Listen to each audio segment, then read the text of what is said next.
Hello everyone, and welcome to the second part of our repertoire against the French defense. In the first part of this series we look at the general ideas, and I used a nice game to whet your appetite. So in this second part we are going to actually look at the different variations. Well, as you remember, we are going to use the exchange variation but with c4. After this c4 we talked about three main piece arrangements by black, and those are the three variations we are going to study. In the first one, black chooses to place the king knight in f6, we play knight c3, and black plays bishop e7. In the second one, instead of bishop e7, black prefers to place the bishop on b4, a bit more aggressive attempt against our variation. And the third possibility involves not playing knight f6 in this position, but checking with bishop b4. We protect the king with knight c3, and black develops the knight to e7. So let's examine those three variations one by one. In the first case, when we play, or when black plays with bishop e7, we are going to continue with knight f3. Castling is a quite common option for black, and in this position we are going to take on d5. An immediate bishop d3 is also possible, but we prefer to take on d5, and after black recaptures, we place our bishop on d3. The bishop is already aiming at the black king, and this can be very dangerous, as you already saw in the game of the first part. Here, one of the most common options by black is playing knight c6, putting a bit of pressure on our d4 pawn, and now we're going to also castle short. Here black has two main possibilities. He should develop the queen's bishop, and the two options are bishop e6 and bishop g4. Let's start with bishop g4, and as you saw in our first video, here we'll play h3. After h3, bishop h5 is already a serious error because it allows the sacrifice on h7. Bishop h7, king takes, now knight g5. If the king goes back, we take the bishop on f5, and since we are threatening mate on h7, black should go back with the knight, after which we play queen h4 with an advantage for white. This was the game Mrs. Shirov in 2000, and even if this game finally ended in a draw, white possibilities from this position are much better. For example, here white is a pawn up, and black's castle, black's king, is quite weak because it lacks the protection of the h7 pawn. Imagine that black wants to take back the pawn and play, for example, knight d4. Well, this is again an error because our knight c e4 places this serious threat. We want to take on f6, and after black recaptures on f6, we would then mate black on h7. That's the threat, and it's not so easy to stop. One suggestion by the computer goes like this: knight d2, check, move the king, and queen d3. The idea is that now the queen protects the mate in a square h7. Well, but playing for this position is quite easy for white because with, for example, bishop e3, he prepares the position to play rook a d1, and the advantage is going to be on white side. In this position, knight c to e4 is a serious threat, not only if black takes the d4 pawn with the knight, but also against other moves. For example, if the pawn is taken with the queen, a similar situation appears. And if black tries to defend h7 the same as before, something like this could happen. This is just an example line showing what could easily happen in a real game. Imagine that now black takes the d column. Well, we can play rook a d1, and if black takes d1, at this point you can stop the video and try to find the victory for white in this position. Well, the victory arrived after knight f6 check, bishop f6 is forced, queen h7, king f8, and this check ends the game, because if black, for example, plays bishop e7, the queen mates, and if not, why can black play king h8? Well, this is again not possible because of king g8, queen d7 only move, and we take the queen, checking and winning the game. So this position is quite difficult for black, and it's quite easy for him to go wrong.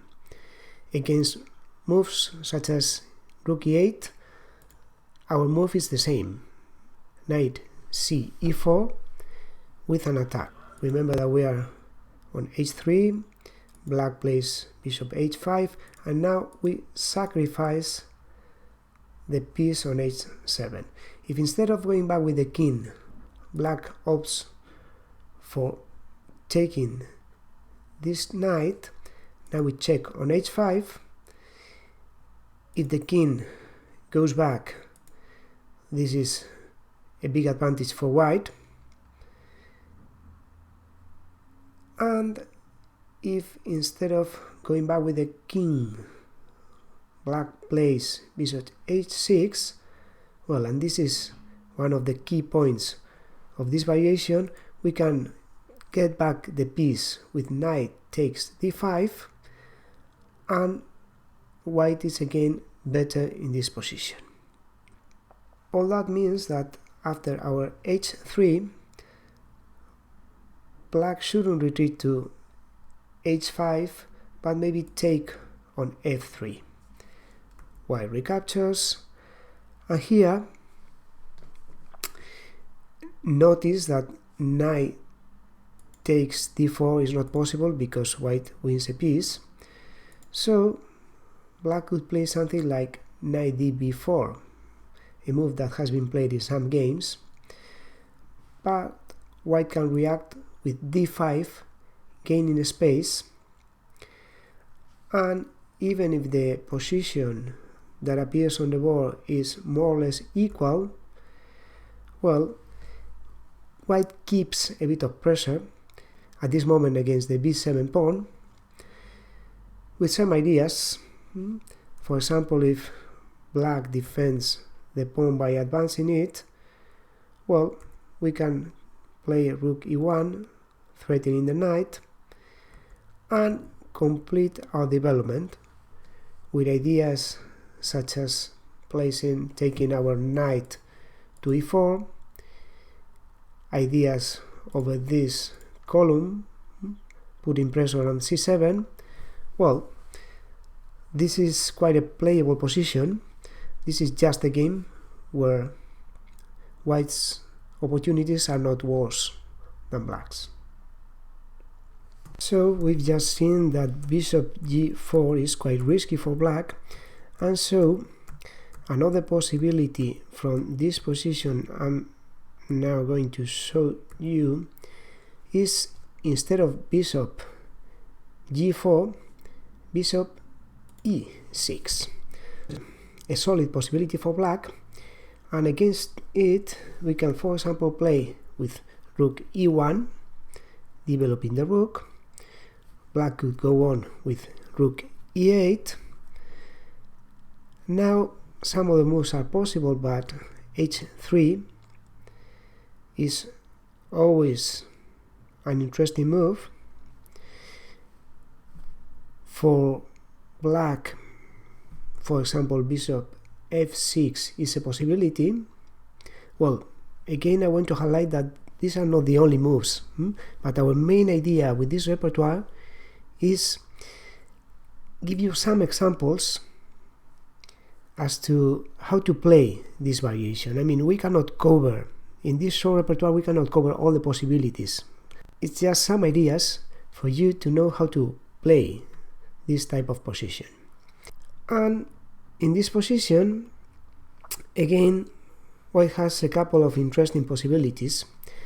The first one is bishop b5. This has also been played in at least a couple of games, where there's kind of a threat by white. The threat is that we want to take on c6, doubling black's pawns and leaving a nice square for one of our knights in c5. For example, if black played something like rook b8, we could exchange on c6 and route our knight so it's aiming at c5, this nice square that cannot be covered by black pawns. Well, here again something such as bishop e7, trying not to lose the bishop pair. Well, knight e5 is a nice move, and after it white is quite okay. If instead of bishop e7 black plays something better, such as bishop a5, well, we should play something such as exchanging on f6, exchanging again on e8. A slow move such as bishop d2 would allow us to place the rook on c1, the knight on e5, would allow us to put pressure on c6, and well, we cannot say that white's advantage is very big here, but we know how to play. The second possibility, maybe more interesting, in this position is to play bishop e4. This is already placing a threat against black, because we are threatening with taking on d5, after that taking on e8, then winning a piece on d5. I mean, imagine a double question mark by black such as h6, then we can play bishop takes d5, bishop takes, rook takes, queen takes, and knight d5 wins a piece. That's why in this position black could, for example, play queen d7. Now after, if we try to do the same, taking on d5, black retakes and we take on e8, then black is going to retake with the rook, with the other rook, so the bishop on d5 is protected. Well, but in this case, I think knight g5 is a nice possibility, getting the bishop pair for white. Here, black could, for example, exchange the bishop for the knight in g5, and I think this position is quite okay for white. The bishop on g5 is a bit disturbing for black, so h6 is a suggestion by the computer. We go back, and f5 is again a suggestion for the computer, but I'm not sure it's very good because it's quite weakening. What about this bishop on e6. What about the king? Not sure about this position, but I think it's better for white. Well, this video is already long enough, and I don't want you to get very bored with my videos, so I'm going to stop here and leave the analysis of the other possibilities we've mentioned, and leave the analysis of this position and this other position for a third and maybe fourth video in this series. Thanks for watching the video, and I hope to see you back soon.